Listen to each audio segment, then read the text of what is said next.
Pegawai menangkap haiwan liar beri makan kepada haiwan jinak peliharaan. Takak bewok beri makan pada ular peliharaan. Pula dah.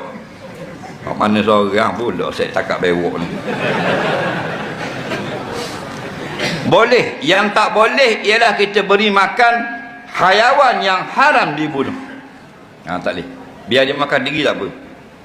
Contoh katok.